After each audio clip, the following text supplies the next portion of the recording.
Muy buenas noches, bienvenidos todos ustedes a Sala de Prensa, Noticias Caracol en vivo. Hoy es un espacio en donde hablaremos, por supuesto, de todas las movidas políticas que han surgido después de ese Consejo de Ministros que ocurrió hace 2 semanas, en donde nuevos nombramientos, por supuesto, Armando Benedetti, esa ficha importante ahora como jefe de despacho en el Gobierno Nacional. ¿Qué reuniones ha tenido con los partidos? ¿Cuál va a ser ese papel importante que va a tener Benedetti entonces para las reformas sociales en el Congreso? Y, por supuesto, también del gabinete ministerial. Los nuevos nombramientos que ha generado el presidente Gustavo Petro han mostrado ya discordia por parte de congresistas, incluso también algunos favores por parte de otros. Pero el último nombramiento fue en horas de la tarde en Villa de Leyva, donde el presidente Gustavo Petro mencionó el nuevo ministro de Defensa. Estamos hablando del brigadier general Pedro Sánchez. Entra ahora como nuevo ministro de Defensa y esto ha suscitado un debate grande debido a la línea del mando que tienen las fuerzas militares. Él es brigadier general activo en este momento y por encima de él hay cerca de 29 generales más, quien ahora, Pedro Sánchez, entraría como ministro de Defensa. Por eso vamos a entrar de una vez en materia y queremos saludar a esta hora de la noche a Gabriel Cifuentes, nuestro analista político de Noticias Caracol, y por supuesto también a Carlos Arias, analista político y docente. Pero Gabriel, voy a iniciar con usted con este nombramiento que hace el presidente Gustavo Petro. Buenas noches y bienvenido a Sala de Prensa. Y bueno, ¿y qué opinión merece ahora que Pedro Sánchez, brigadier general, será el nuevo ministro de Defensa? Juan, muy buenas noches para usted, para toda la audiencia y por supuesto para mi compañero de debate esta noche. Yo creo que es un nombramiento sorpresivo, además porque en las declaraciones del presidente Petro insinuó que eso se estaba hablando con la cúpula, entonces hizo un anuncio, pero no me ha quedado totalmente claro que efectivamente ese ya sea una decisión tomada, parecería que sí, pero dejó entrever que esto era un tema que se estaba hablando con la cúpula militar. Pero al margen de esta, digamos, discusión frente a la claridad o no del mensaje del presidente, lo que es claro es que se rompe con una tradición que desde Rafael Pardo como primer ministro civil se había mantenido a lo largo de todos los gobiernos, independientemente de la extracción ideológica, en donde era un civil el que estaba a cargo del Ministerio de Defensa. El ministro de Defensa es una figura además política, deliberante, que además rompe un poquito o rompía un poquito lo que era la tradición bajo la Constitución del 86, donde el Ministerio de Defensa estaba siempre a cargo de un militar. Yo creo, Juan David, además que si bien se puede entender que la situación de orden pública es crítica y que quizás un general activo pueda tener una visión más estratégica frente a una política de seguridad que ha hecho aguas, lo que usted también señalaba, poner a un brigadier general que en la línea de mando, siendo un general activo, tiene por encima a los generales que por jerarquía y por antigüedad están por encima de él, puede que genere una serie de disonancias al interior del Ministerio de Defensa. Y concluyo con lo último, Juan David, y es que pasamos de un ministro muy cuestionado, que no tenía absolutamente ninguna experiencia en materia de defensa, de seguridad, a un general. Es decir, y este cambio casi que de 180 grados puede significar una de dos cosas: o que por fin el gobierno se dio cuenta del problema de seguridad que hay en ciernes, o por el contrario, que nunca hubo una política de seguridad seria durante el gobierno del presidente Gustavo Petro. Ahora, Gabriel, dicen las fuentes también desde el gobierno que el brigadier general Pedro Sánchez tendría entonces que retirarse, por supuesto, de ser activo, de ser general activo, para poder llegar al Ministerio de Defensa, esto sin perjudicar a los 29 generales que están por encima de él, ¿no? Pero ahí está un poco el tema del honor y la honra que tienen los mismos generales al momento de encontrar un ministro de Defensa que va a estar ahora por encima de ellos, que estaba como brigadier general, ¿no? Así es decir, además, porque le repito, Juan, desde las épocas de Rafael Pardo como ministro de Defensa, esta no era una situación que se presentara. Y la Constitución no prohíbe tampoco que haya militares activos en el ministerio. Era una tradición además que responde a la estructura del ministerio, a la figura política de quien está en cabeza del ministerio, de quien participa en el gabinete y también una clara separación entre lo que es la conducción de la política de defensa a lo que es la ejecución de la política que siempre ha estado a cargo de las fuerzas militares. Entonces, uno no puede decir que esta sea una decisión ilegal, que no responda además a la necesidad de tener una oxigenación frente a la crítica situación de orden público, pero sin lugar a dudas, y como nos ha acostumbrado este gobierno, es una decisión polémica, generará mucho debate y repito, rompe una tradición de décadas donde en la cabeza del Ministerio de Defensa siempre había habido un civil. Bueno, también Carlos Arias, analista político, bienvenido a esta noche aquí en Sala de Prensa, este análisis. ¿Cómo ve usted entonces, como decía Gabriel, involucrar a las fuerzas militares ahora con el brigadier general como ministro de Defensa en un ministerio que también es político? Bueno, yo coincido con Gabriel. Gabriel hace un análisis muy exhaustivo y metódico. Yo lo voy a simplificar de manera muy coloquial. Es como cuando usted está trabajando en una empresa y le nombran como gerente general a un coordinador de área, sabiendo que tiene más o menos unos 7 vicepresidentes y 7 subdirectores, y a esos 7 subdirectores y a esos vicepresidentes se los pasan por la faja.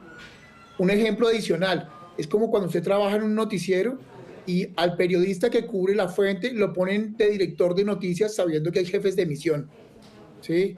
Y además de eso, traen a un jefe de emisión que pues no tiene mucha experiencia, ¿sí? Básicamente, o ponen a un coordinador que lleva más o menos, o más que lleve tiempo, se ha dedicado a otro tipo de labores que no son las de la gerencia de la empresa. Eso básicamente es lo que está haciendo el presidente Petro, que nos tiene acostumbrados a este tipo de, más que de cosas disonantes, creo que a estas faltas de respeto y a estas cachetadas al honor militar. A mí me encantaría que Caracol pudiese conversar a puerta cerrada con los generales que hoy están siendo pasados por la galleta. Y discúlpeme, yo creo que Gabriel a veces se aterra un poco de mi coloquialismo, pero pues creo que a la audiencia le queda un poco más claro.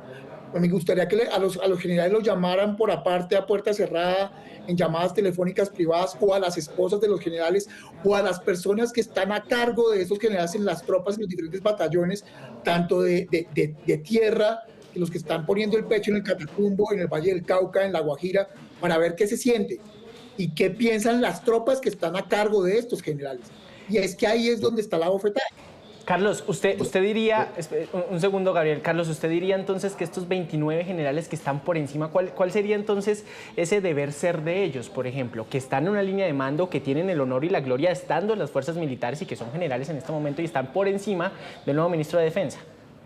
Mire, el deber ser, y creo que creería yo que con esto coincide Gabriel conmigo, el deber ser es acatar las órdenes, porque a pesar de que sea una bofetada para ellos a su honor militar, son personas que pertenecen a esta línea castrense y acatan las órdenes, y van a acatar las órdenes, y seguramente ninguno de ellos, a menos que, digamos, haya una posición mancomunada y de pronto alguno de ellos renuncie, no va a suceder nada más. A mí también, para cerrar y darle la palabra a Gabriel, o de pronto a usted también de nuevo, lo que me sorprende es que se ponga una persona que puede parecer que tenga los estudios pertinentes para hacer trabajo estratégico, pero que en el orden táctico, como muy bien advertía Gabriel, y otra vez me voy al coloquialismo, a mí sí me gustaría saber si el brigadier general hoy tiene trabajo en terreno, si conoce claramente cuáles son las acciones tácticas de la fallida paz total y del repliegue erradamente estratégico que planteó el ministro de Defensa para darle juego a las negociaciones, y que ha dejado a mano del ELN en el Chocó con un paro armado. En el Catatumbo pues ya sabemos que está reinando el ELN, ¿sí? Allá no hay orden ni ley en este momento del gobierno nacional y no hay presencia institucional del Estado como debería ser. Y aquí le puedo mencionar Leticia, Baupés, Norte de Santander, Guajira, Atlántico, periferias de las ciudades capitales como Medellín, Barranquilla y Bogotá, que hoy no tienen la claridad de una presencia militar. Entonces, a mí me parece, digamos, no me parece una de esas salidas ocasionales del presidente, me parece grave. Me parece grave porque el desgobierno hoy y la falta de presencia lo que va a generar es muchos más actos, muchos más estados de conmoción interior para poder gobernar los próximos 9 meses. Gabriel, usted tiene la palabra. No, yo suscribo cada palabra de lo que dice Carlos. Creo que además le sumaría, digamos, tres elementos adicionales. El primero, imagínese dentro de la estructura castrense donde hay un respeto casi que religioso frente a los superiores, porque así es la formación que ellos tienen. eh, ¿qué tanta incidencia va a tener el nuevo ministro o con qué tipo de respeto le va a hablar ese ministro a los generales de Cuatro Soles, al comandante Cubides, que es general completo y que es el comandante de las fuerzas militares y que hasta ahora ha sido, hasta hoy fue su superior jerárquico? Esa inversión de roles, yo no sé qué tanto puede afectar ese diálogo y esa toma de decisiones. Y lo segundo, que yo creo que es importante, Carlos también lo señalaba, creo que nosotros estamos en un marco de improvisación completa en el tema que es más sensible para el país hoy, que es el tema de la seguridad. Y termino con esto, Juan, porque sé que hay otros temas también para conversar y es, las fuerzas militares no son deliberantes. Y eso es una de las razones por las cuales en cabeza del Ministerio de Defensa tiene que haber un civil, porque el ministro de Defensa tiene que enfrentar debates de control político, tiene que hablar con parlamentarios, tiene que tomar decisiones que no son solo tácticas o estratégicas, son decisiones políticas. Y ahí es donde yo veo que esa ruptura, que repito, no solo denota la improvisación, sino la falta de una visión, de una política de seguridad en cabeza de este gobierno, puede que termine perjudicando lo poco que se estaba haciendo en materia de seguridad y defensa. Y yo sí creo y advierto también, como bien lo dice Carlos, que esto pues obviamente será objeto de discusión, pero en un país donde se están estallando todos los días crisis en departamentos, y hoy vemos el caso del Chocó, y donde muy probablemente va a haber más estados de excepción y de conmoción interior, tener un ministro de Defensa militar de cara a unas elecciones en el 26 me parece un mensaje muy complicado. Ahí quiero detenerme porque obviamente el nombramiento de Pedro Sánchez como ministro de Defensa ha dado mucho de qué hablar y es lo que usted decía, Gabriel. Hay varios retos que tiene ahorita el ministro de Defensa.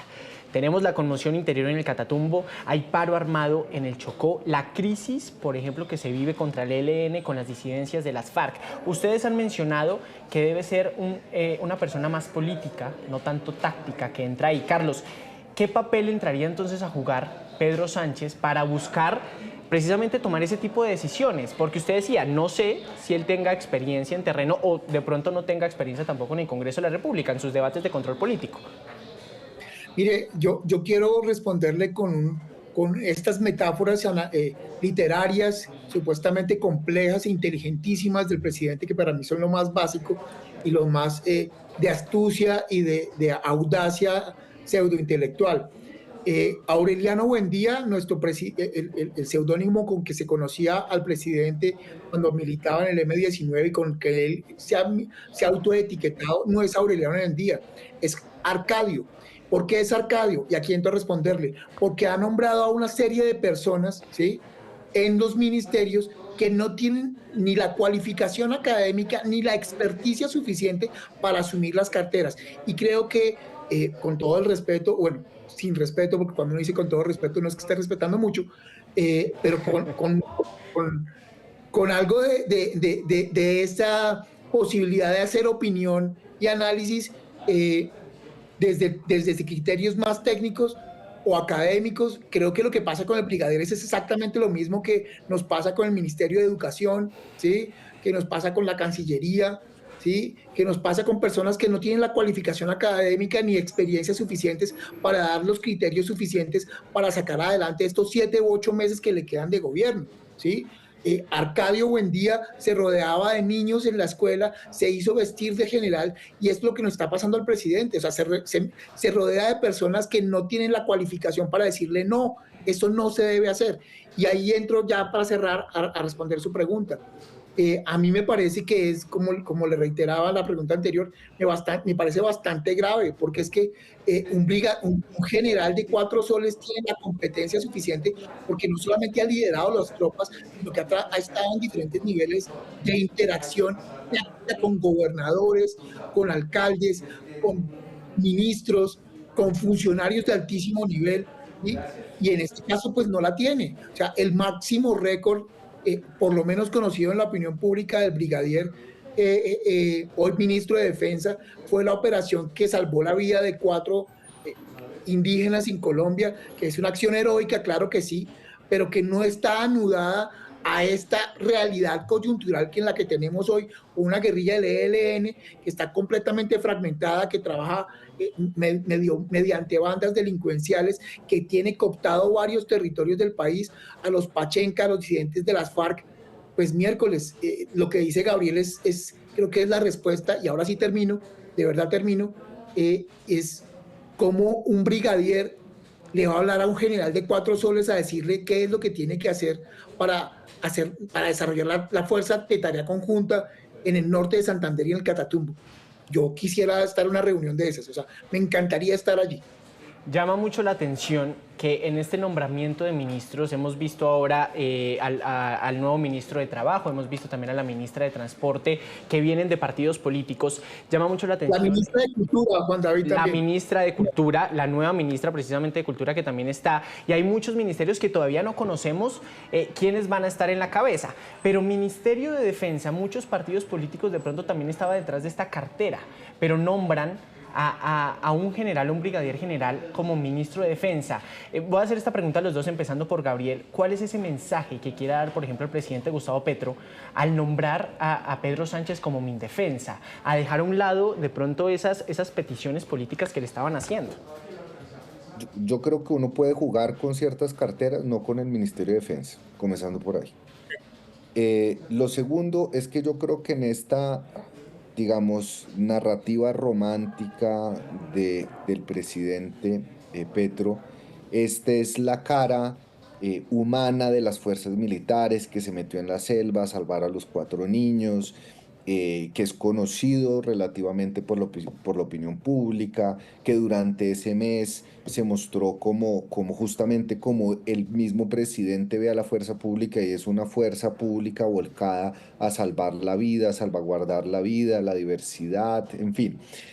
Y eso uno lo tiene que entender como en la estética de la narrativa, ¿cierto? Yo creo que hay otro mensaje y es el presidente debe creer que poniendo un militar apaga las posibles críticas frente a la fallida estrategia de seguridad que le hizo Aguas y que se está demostrando a lo largo del país. Entonces dice, bueno, tenemos un problema de orden público, solución, el nuevo ministro de Defensa es un general. ¿Y qué general? Pues un general además que protege la vida y que tiene buen discurso, que tiene buena apariencia, pero ese cálculo político se va a quedar corto frente a una realidad enormemente compleja y unos retos inmensos que tiene el ministerio, añadiéndole, como bien lo decía Carlos, las problemáticas en el diálogo interno que se van a tener en el ministerio y en esa cadena de mando que se ha visto absolutamente rota. Y eso denota nuevamente, Juan, el desconocimiento completo y profundo, casi que hasta un desprecio frente al Ministerio de Defensa, frente a la fuerza castrense, y lo que parecería ser un mensaje de apoyo a las fuerzas militares, yo creo que es una manzana envenenada, que ojalá no sea así, pero que puede salirle muy cara al país y a la estructura castrense en nuestro país. Carlos, ¿usted está de acuerdo que el Ministerio de Defensa no es para jugar? ¿El presidente está jugando pensando en elecciones del 2026 con este nombramiento? El presidente vuelve a desinstitucionalizar el alto mando del gobierno nacional. Lo ha desinstitucionalizado en casi todas las carteras, poniendo a personas con muy poca experiencia o con ningún tipo de experiencia o cualificación académica. y así lo mismo lo está haciendo en las fuerzas militares. Y esa desinstitucionalización y ese resquebrajamiento de la institucionalidad y del respeto por las responsabilidades y las funciones de los servidores públicos no solamente se ven en estos cargos de altísimo nivel. Y perdóneme la digresión pequeñita, entro y salgo. Cuando usted ve que los directores de comunicaciones, los que se encargan de la estrategia de comunicación política de las diferentes entidades tan importantes como el Departamento de Prosperidad Social, entidades como RTBC, están lideradas por personas que no tienen ni siquiera bachillerato, como el físico impuro, creo que se llama, o don Izquierdo, pues esto se ve en todas las escalas, ¿sí?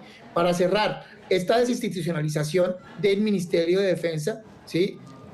Creo que es peligrosa en relación a los estados de conmoción interior que se van a empezar a desarrollar para poder gobernar, a menos que Armando Benedetti, en las últimas reuniones que ha venido teniendo con las bancadas del partido, bueno, con las bancadas no, con algunos miembros de las bancadas de los partidos como la U, Liberal y el Partido Conservador, haya logrado generar componentes para tener algo de gobernabilidad en estos 9 meses antes de la ley de garantías.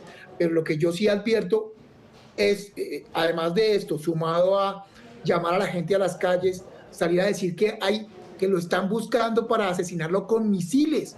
Es que, Dios mío, la narrativa del presidente en estos 9 meses es delirante, ¿sí? Me parece muy peligrosa. Y aún más peligroso que no tenga una persona con los quilates suficientes para poder decir no, para salirse del discurso del yes man.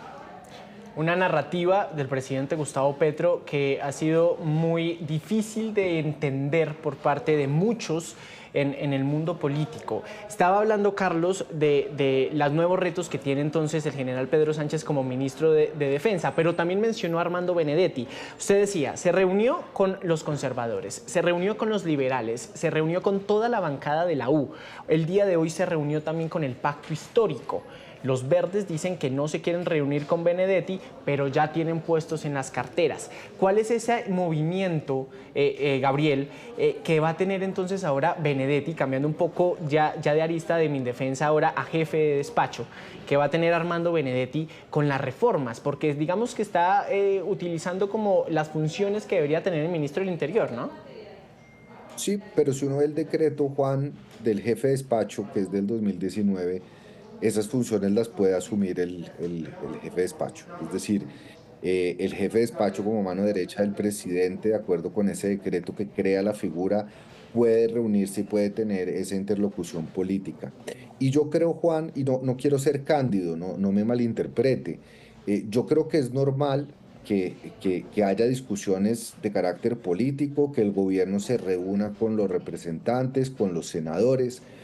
Lo que pasa es que hay dos temas que a mí me parecen como complejos. Lo primero es que lo haga una persona como Armando Benedetti, cuestionada, que significó un cisma dentro del gabinete, que tiene además procesos en la corte, va a ser llamado a juicio justamente por un proceso relacionado con el manejo clientelista, si se quiere, de FONADE en la época.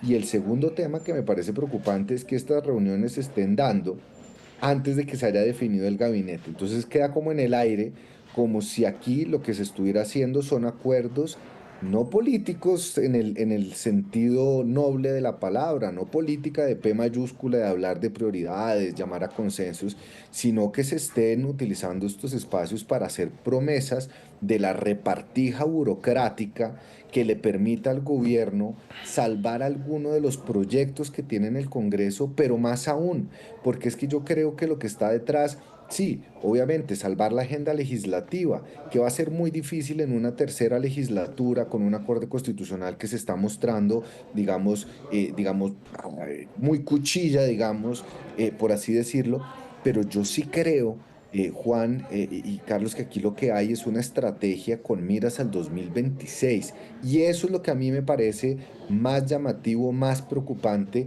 Y lo que verdaderamente se debería estar sabiendo es cuál es el contenido, cuáles son los acuerdos con los que se está llegando con estos representantes y senadores, y hacer un ejercicio de transparencia, de ética. Uno no solo puede decir que es transparente porque transmite los consejos de ministros, que además es algo ilegal, sino también transparentar en qué condiciones y qué transacciones, por así decirlo, se están adelantando en el Palacio Nariño entre el cuestionado Benedetti y los representantes y senadores que han asistido a las invitaciones. Mire, la reunión no ha sido solo con Armando Benedetti como jefe de despacho, también ha estado la nueva directora encargada del DAPRE, Angelice Rodríguez. Les confieso algo, yo he estado recorriendo los pasillos, he hablado con conservadores, he hablado con liberales, he hablado con los de la U. Ninguno quiere hablarme en cámara sobre esa reunión que tuvo con Armando Benedetti. Ninguno. Los del Pacto Histórico también no me quisieron hablar en cámara de esa reunión. Y ahí es donde voy la pregunta con Carlos sobre las narrativas. Estamos hablando de un partido liberal, por ejemplo, que se declaró en independencia, pero toda su bancada de cámara fue a hablar con Benedetti para buscar cómo presentar, por ejemplo, salvar una reforma a la salud. Lo mismo sucedió con el partido de la U. Los conservadores, la directiva está diciendo que nosotros no autorizamos nada, pero aún así estuvieron allá con Armando Benedetti, Carlos. Bueno, yo arranco por decirle que a mí no me sorprende. O sea, no me sorprende desde el pragmatismo, me sorprende desde lo que plantea Gabriel, y es el deber ser de la política y de los ejercicios de concertación, que deben ser a partir de las ideas y de que, entre comillas, esto sea para el bien común y no para el bien particular o el bien ideológico o el bienestar del poder de un gobierno. ¿Por qué no me sorprende desde esa esfera? Pues porque ¿qué esperábamos nosotros o qué esperaba, qué estamos, qué sorpresa hay en la opinión pública, en los medios de comunicación y en los analistas de medios o analistas políticos de la función que está haciendo Armando Benedetti? Ninguna. Pues para eso lo llevaron, porque es un componedor político, porque es un hábil burócrata, así Claro, de sencillo. sabe mover las Él fichas de ajedrez. Claro, o sea, Gustavo Petro lo dijo claramente en su Consejo de Ministros televisado. Él necesita una figura como Armando Benedetti porque ninguno de los hoy políticos que tiene a su alrededor se va a untar las manos diciendo, ¿usted qué necesita? ¿Qué dirección necesita? ¿Sí? ¿Cuántos compes necesita? ¿Cuántos puentes necesita? ¿Cuántas placahuellas necesita? Ninguno lo va a hacer, ¿sí? Sí. Ahora bien, yo quiero hacer una salvedad aquí, y es que también hago un poquitico de abogado del diablo, y es que lo que yo también he venido conversando con algunos políticos de los diferentes partidos mencionados, que ha hecho reuniones a puerta cerrada con Armando Benedetti, es, primero, no se concreta nada.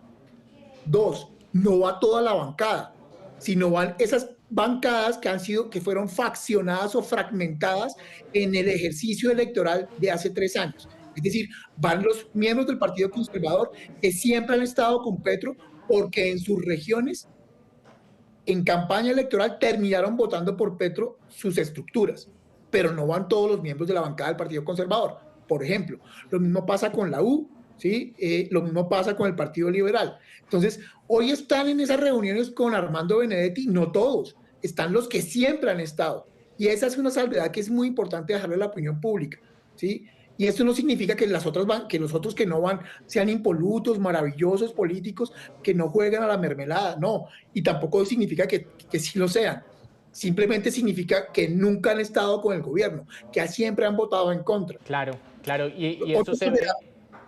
Y eso se ve obviamente en las reformas sociales de los votos que han tenido.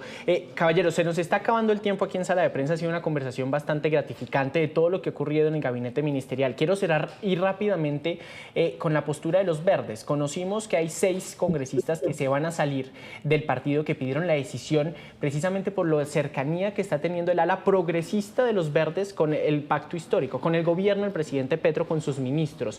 Gabriel, brevemente, ¿qué opinión merece esta decisión de los verdes o esta ruptura de los verdes? Eso se puede hacer, lo hizo Robledo Dignidad con el Polo, es una figura legal, pero me parece que es una torpeza política inmensa, porque si bien van a recibir recursos, van a poder dar avales y van a poder tener candidato a la presidencia, también se están jugando la posibilidad de reelegirse. Va a haber más de un quemado. Va a ser muy difícil políticamente pasar umbrales, consolidar un nuevo partido y mantener esa estructura política Claro, que tienen estos seis representantes. claro. Carlos, Me encanta brevemente. la posición de Gabriel porque yo la puedo complementar de otra forma, no tenían de otra. Claro, es un suicidio, pero no tenían de otra. ¿Por qué? Porque uno no puede estar en el gobierno de Gustavo Petro queriendo ser el reemplazo de Gustavo Petro, habiéndolo criticado desde el Partido Verde con Angélica Lozano, Claudia López, Julián Sastoque, para citarte, Catherine Jubinao, para citarte ejemplos. Entonces, claro, la extinción los pone en un trance de quiebra, en un trance de que puedan llegar a perder votos a las elecciones, no solamente de Congreso, sino elecciones uninominales de alcaldías y gobernaciones en 3 años, ¿sí? Pero no les quedaba de otra, porque hay un elemento, hay un principio de persuasión en psicología política que es el principio de la coherencia. Y esa, aunque cada vez ha perdido mayor espacio dentro de la política, se cobra mediáticamente. Entonces, si usted ha Señor. sido parte de ese Partido Verde, que ha estado en contra, quedarse allí sabiendo que Sandino no hace parte de los verdes que van a estar apoyando a Angélica Lozano, a Catherine Jubinao, a Claudia López, sino que ha estado en esa ala de Mafe Rojas, que le quitaron el DAPRE cuando se va, se me fue este nombre, ay, Carlos Ramón González, que está en Sí, Miami. Cuando Carlos Ramón González se va del DAPRE, que era el Partido Verde, pues les dicen, bueno, no les vamos a dar el DAPRE porque se lo vamos a dar a Jaramillo con su asistente, pero ustedes se van a quedar con el Ministerio de Trabajo. Le tocaba a los 5 o 6 del Partido Verde irse. retirarse. Bueno, a Carlos, a Gabriel, muchísimas gracias también por su tiempo, por esta conversación tan amena y por supuesto, gracias a todos ustedes que sintonizaron Sala de Prensa el día de hoy hablando por supuesto de estos movimientos del gabinete ministerial. Nos vemos en la próxima.